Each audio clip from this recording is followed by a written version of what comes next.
शमीम अपने मकसद में मुकम्मल तौर पर कामयाब हो जाती है। शमीम इस घर से कशफ को निकालने की कोशिश कर रही थी और किसी हद तक इसे अपनी मंजिल मिल चुकी। अब कशफ और अब्दुल बारी के बीच में इख्तलाफात इतने ज़्यादा शिद्दत अख्तियार कर जाते हैं कि अब्दुल बारी मजबूर हो जाता है कशफ को इस घर से निकालने में। क्या कशफ ये घर छोड़कर जा सकती है? अगर कशफ अपने घर में जाती है तो उसके बाद कशफ के जो वालिदैन हैं उनका क्या रिएक्शन आता है, क्योंकि एक पहले इसकी बेटी बैठी हुई अपने घर में और ऊपर से कशफ भी जब चली जाएगी तो और भी ज़्यादा हालात जो होंगे ये ख़राब होना शुरू हो जाएंगे। नेक्स्ट एपिसोड में क्या ट्विस्ट पैदा होगा, मज़ीद अब्दुल बारी के दिल में कशफ के लिए कैसे नफरत डालने की कोशिश करेगी आपा शमीम।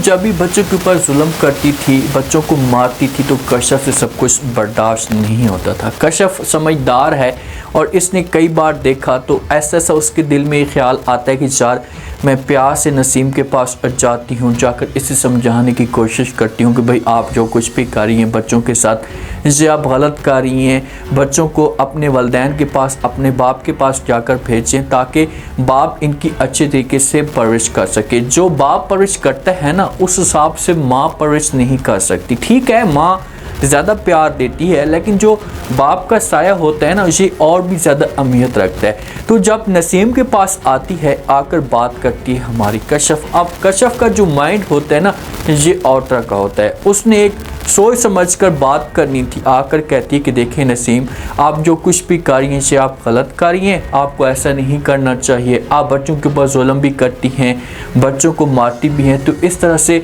बच्चों के जहन जो होंगे और भी ज़्यादा ख़राब हो जाएंगे। आप ऐसा करें कि आप अपने घर के अंदर चली जाएं, जाकर जो अपने हस्बैंड के साथ रहें ताकि बच्चों को मुकम्मल तौर पर प्यार मिल सके। जब ये बात नसीम सुनती है ना तो नसीम का तो पहले भी माइंड ख़राब था, ये तो शमीम के साथ बैठ कर उसकी समझो कि पैरवी करना शुरू कर देती है। अब कशफ को इनकार कर देती है, कशफ के ऊपर प्रेशर डालती है, उसे आंखें दिखाती है, इसे कहती कि भाई आप कौन होती हैं इस तरह की बात करने वाली, आपका कोई भी हक नहीं बनता कि आप इस तरह की बात करें। ये मेरे बच्चे हैं, बच्चों को मैं मारूं या प्यार करूं, जो कुछ भी करूं आपको बीच में बोलने की कोई भी जरूरत नहीं है। तो आगे से कशफ से भी सब कुछ बर्दाश्त नहीं होता कि यार मैं इसके साथ प्यार से बात कर रही थी, इसको समझा रही थी, ये और भी ज़्यादा उल्टा मेरे ऊपर इल्ज़ाम लगा रही है। तो आगे से कशफ भी बोलती है और इसे भी अपना गुस्सा दिखाती है। इसे नसीम को कहती है कि भाई आपको समझाना ही बहुत बड़ी गलती थी, मैं आपके साथ बात ना ही करती तो अच्छा था, मैं आपको नसीहत कर रही हूँ और मैं ये दुआ करती हूँ कि अल्लाह आप जैसी इस तरह की औरतों को औलाद ना ही दे तो बेहतर होगा। जब इस तरह की डिस्कस जारी होती है, जो कशफ ये अल्फाज कहती है ना तो पीछे से अब्दुल बारी ये बातें सारी की सारी सुन लेता है। और जब अब्दुल बारी सुनता है ना तो अब्दुल बारी ये समझता है कि भाई ये कशफ का कसूर है। जिस वक्त अब्दुल बारी ये बातें सुनते हैं, ये आवाज़ देता है कशफ को और कशफ के पास आ जाते हैं। अब आगे से नसीम जो होगी ये नाटक करना शुरू कर देगी, अब्दुल बारी को कहेगी कि बस बहुत हो गया, मुझसे सब कुछ बर्दाश्त नहीं हो रहा।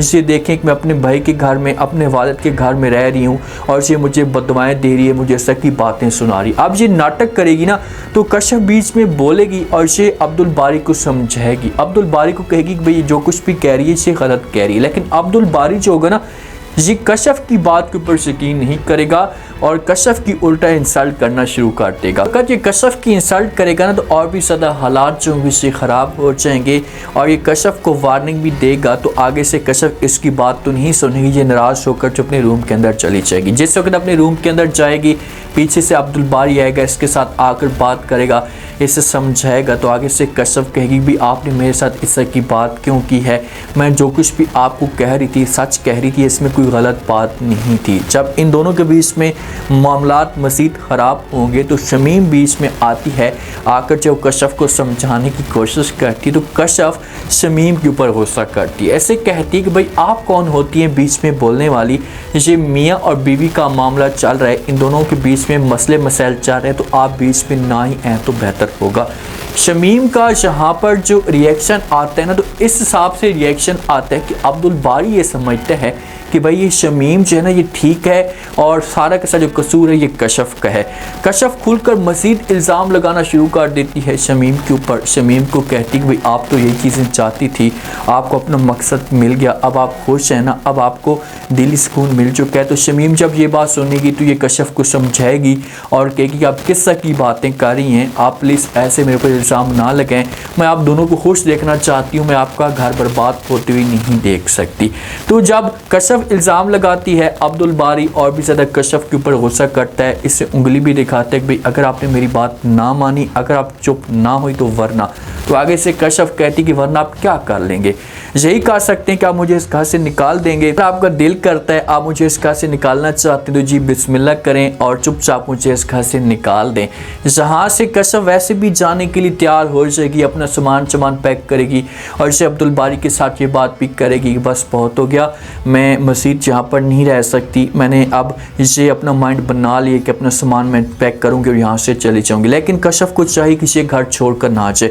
अब कशफ हो सकता है कि अब्दुल बारी के सामने ये डिमांड रखे कि भाई आप ऐसा करें कि ठीक है मैं आपके साथ रहने के लिए तैयार हूँ, आप ऐसा करें कि मुझे अलग घर लेकर दे दें, नसीम इस घर के अंदर नहीं रहेगी और आप शमीम की भी किसी तरह से शादी करवा दें। फिर तो अब्दुल बारी के साथ ये रहने के लिए तैयार हो जाएगी। लेकिन अब्दुल बारी कभी भी इसकी ये डिमांड पूरी नहीं कर पाएगा। जो रज़ा होता है, जो सैरा और सैरा की माँ होती हैं, शॉपिंग कर रहे होते हैं, रज़ा जब इनको देखता है तो इनके पास आता है, बात करने की कोशिश करता है और कहता है कि ये जो बच्चा होगा ये मेरा होगा और बच्चे को मैं अपने साथ लेकर जाऊँगा। तो आगे से जब माँ ये बात सुनती तो ये इनकार कर देती और कहती कि भाई आप कौन होते हैं बीच में बोलने वाले, आपका कोई भी हक नहीं बनता कि आप बीच में सही बात करें। जब ये बात रज़ा सुनता है तो इसे इनकार कर देता और कहता है कि आप कौन होते हैं, बच्चा मेरा है तो लाजमी तौर पर मैं ही बात करूंगा, मैं इसका बाप हूँ, मेरा हक बनता है। तो सैरा बीच में गुस्सा दिखाती है और ये रज़ा को भी इनकार कर देगी। रज़ा को कहेगी कि भाई आपको बीच में बोलने की कोई भी ज़रूरत नहीं है, आप नहीं बन सकते इसके बाप, अगर आप बाप होते तो कभी भी इस बच्चे के साथ इतनी बड़ी ज़्यादती ना करते। अब इन दोनों के बीच में मामला जो होंगे ना ये ख़राब हो जाएंगे। रज़ा जो कुछ भी कर रहा है इसे गलत कर रहा है। ठीक है भाई, अगर आपको बच्चे के साथ प्यार है, आप बच्चे को हासिल करना चाहते हैं तो आप सैरा को अपने घर में लेकर जाएं। आप सैरा को अपने घर में लेकर नहीं जाना चाहते, आप सिर्फ उस बच्चे को घर में लेकर जाना चाहते हैं। तो ऐसे कैसे सैरा जो आपकी इतनी बड़ी बात मान पाएगी, ऐसा कभी भी नहीं होता। हाँ, अगर आपको बच्चे की ज़रूरत है तो फिर आप ऐसा करें कि इसकी मिन्नतें टर्ले करें, इससे माफ़ी मांगे और फिर इसे अपने घर में लेकर जाएं। लेकिन मैं तो यही रिकमेंड करूँगा सायरा को कि इसे इसके साथ ना जाए। जब तक शुमैला उस घर के अंदर मौजूद है तो सायरा के लिए बहुत बड़ा मसला भी खड़ा हो सकता है और ये बच्चे की कुर्बानी भी दे सकती है, क्योंकि शुमैला को उम्मीद तो नहीं मिली हुई और ये भी हो सकता है कि शुमैला कभी भी माँ ना बन सके, तो फिर ये सायरा के बच्चे को भी नुकसान पहुंचाने की कोशिश करेगी। क्या होगा कशफ और अब्दुल बारी के बीच में, इनके जो मामलात होंगे ये कहाँ तक जाएंगे। इनके मामलात एक दफ़ा ज़रूर ख़राब हो जाएंगे और कशफ जो होगी से अपना घर छोड़कर चली जाएगी और जिस वक्त ये घर छोड़कर जाएगी अपने बाप के पास जाकर बैठ जाएगी, माँ के पास जाकर बैठ जाएगी। तो जितने भी मोहल्ले वाले होंगे ये बातें करना शुरू कर देंगे कि भाई आखिरकार इनकी अपनी गलती हैं, बच्चियों की से लड़कियों की जो अपने घर में आकर बैठ चुकी हैं। अगर से ठीक होती तो एक का घर बर्बाद होता, दूसरी का ना होता, तो दोनों का घर क्यों बर्बाद हो चुका है। भाई दोनों को जो ससुरालियों का घर है वो ऐसे ही मिलेगा, लाजमी तौर पर इनके लिए मुश्किलात तो खड़ी होंगी। जहाँ पर सायरा के लिए खुशखबरी तो आ चुकी है, लेकिन जो कशफ के लिए मुश्किलात खड़ी हो चुकी हैं। अगर कशफ छोड़कर जाती है तो शमीम को ये भी मौका मिलेगा कि भाई अब्दुल बारी आपको परेशान होने की कोई भी ज़रूरत नहीं है, मैं आपकी जो शादी है इसे किसी और के साथ करवा दूंगी, बस आप ऐसा करें कि इससे तलाक दे दें। अगर तलाक की बात जाती है तो फिर तो और भी ज़्यादा हालात जो होंगे ये ख़राब हो जाएंगे। लेकिन शमीम को कभी भी कामयाबी नहीं मिलनी, इसको आखिरकार एक बहुत बड़ा धचका लगेगा और अब की बार जो इसे धचका लगेगा तो फिर कभी भी कशफ जो इसकी सपोर्ट नहीं करेगी। उम्मीद है आज का रिव्यू आप लोगों को पसंद आया होगा। आपने लास्ट में कमेंट सेक्शन में बताना कि क्या कशफ ये घर छोड़कर जा सकती। अगर ये घर छोड़कर जाती है तो उसके बाद अब्दुल बारी को अपनी गलती का कैसे एहसास होगा। लास्ट में फीडबैक